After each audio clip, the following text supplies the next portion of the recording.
உலகத்திலேயே முட்டைகளை அதிகம் ஏற்றுமதி செய்யக்கூடிய நாடுகள்ல டாப் 10ல இடம் பிடிச்சிருக்கு இந்தியா. ஆனா அப்படிப்பட்ட நம்ம நாட்டோட முட்டைகளை வாங்குறதுக்கு சவுதி அரேபியா தடை விதிச்சிருக்கு. ஏன்னு தெரியுமா? பறவை காய்ச்சல் அச்சம். உண்மையிலேயே இந்த விவகாரத்துல என்ன நடக்குது?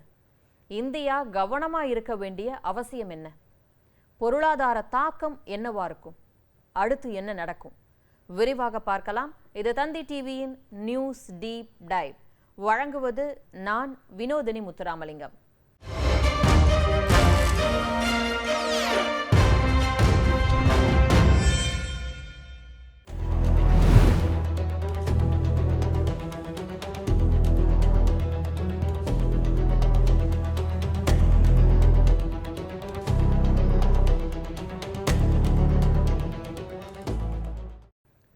மக்கள் நலன் அப்படின்னு வர்றப்ப சவுதி அரேபியா ஒரு கடுமையான நிலைப்பாட்டை எடுத்திருக்கு.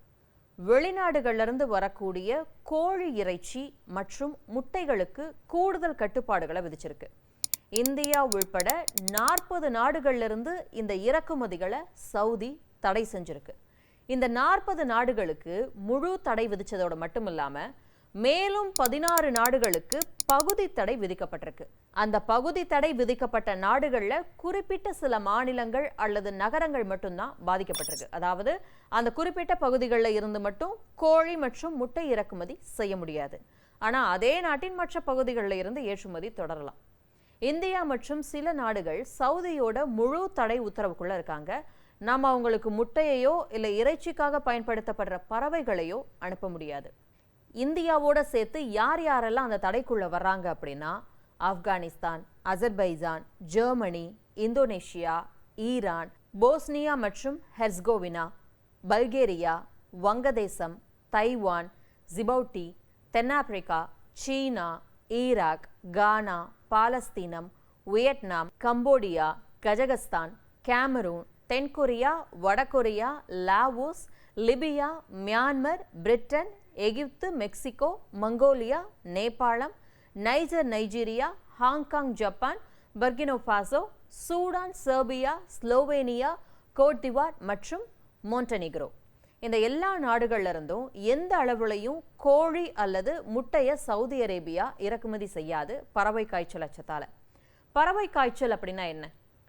கோழிகள், வாத்துகள் மற்றும் வான்கோழிகள் போன்ற பறவைகளை தாக்கக்கூடிய இன்ஃப்ளூவன்சா வைரஸ்களால் ஏற்படக்கூடிய தொற்று.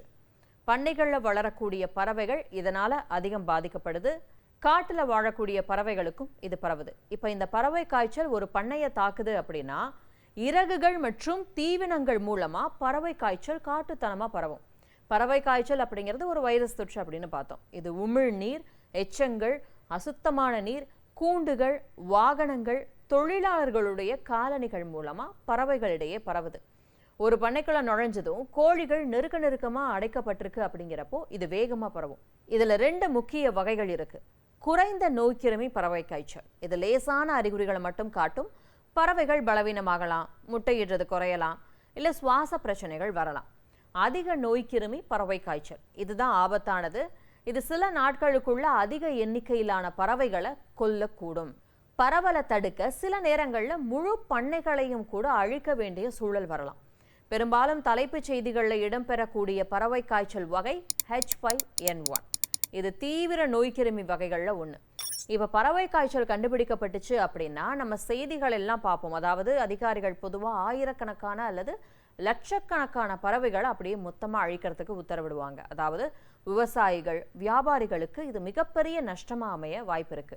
2வது, இது உணவு விலைகளை பாதிக்கும். கோழிகளோட எண்ணிக்கை குறையும் போது கோழி மற்றும் முட்டைகளுடைய விலைகள் உயரக்கூடும்.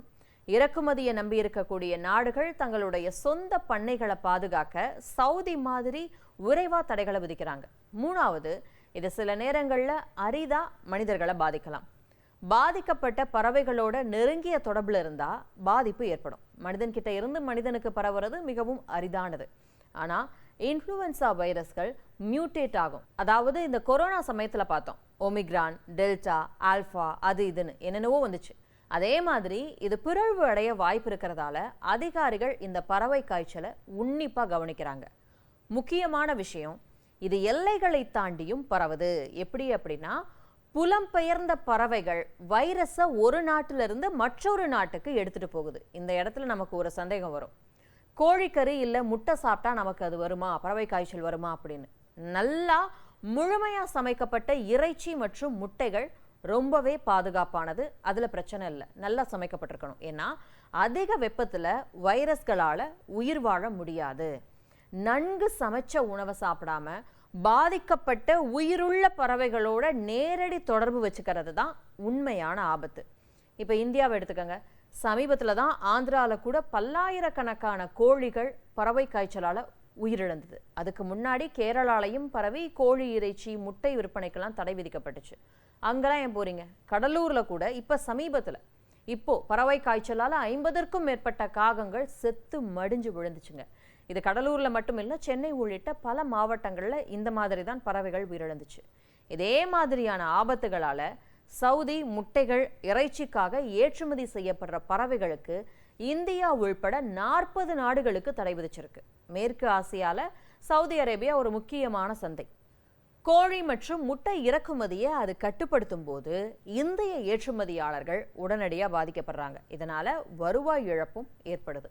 இதுல ஒரு ஆறுதலான விஷயம், ஒரே ஒரு ஆறுதலான விஷயம் என்னன்னா, இந்தியாவில் கோழி வியாபாரம் உள்நாட்டுக்குள்ளதான் அதிகம் நடக்குது. இந்தியாவில் உற்பத்தி செய்யக்கூடிய கோழி மற்றும் முட்டைகளில் பெரும்பாலானவை நாட்டிற்குள்ளேயே தான் விற்கப்படுது. ஏற்றுமதிகள் மொத்த உற்பத்தியில் ஒரு சிறிய பகுதி மட்டும்தான். அப்படிங்கிறதால பெரிய பிரச்சனை இருக்காது இந்தியாவுக்கு. 2003 தென்கிழக்கு ஆசியா முழுவதும் பறவைகளில், குறிப்பாக வீட்டு கோழிகளில் மீண்டும் மீண்டும் பறவை காய்ச்சல் பாதிப்புகள் பதிவாகியிருக்கு. காலப்போக்கில் இந்த வைரஸ் ஆப்பிரிக்கா மற்றும் ஐரோப்பாவுடைய சில பகுதிகளுக்கு பரவி இருக்கு. இந்த பரவலுக்கான முக்கிய காரணமா புலம்பெயர்ந்த பறவைகள் இருக்குங்க. பறவைகளுக்கு தான் எல்லை இல்லைல, அதனால கண்டங்கள் முழுக்க வைரஸை தூக்கிட்டு போய் பரப்புதுங்க. சவுதி மாதிரியே நாமளும் விரைவா நடவடிக்கை எடுத்தா, கடுமையான நடவடிக்கை எடுத்தா பறவை காய்ச்சலோட பாதிப்பை குறைக்கலாம்.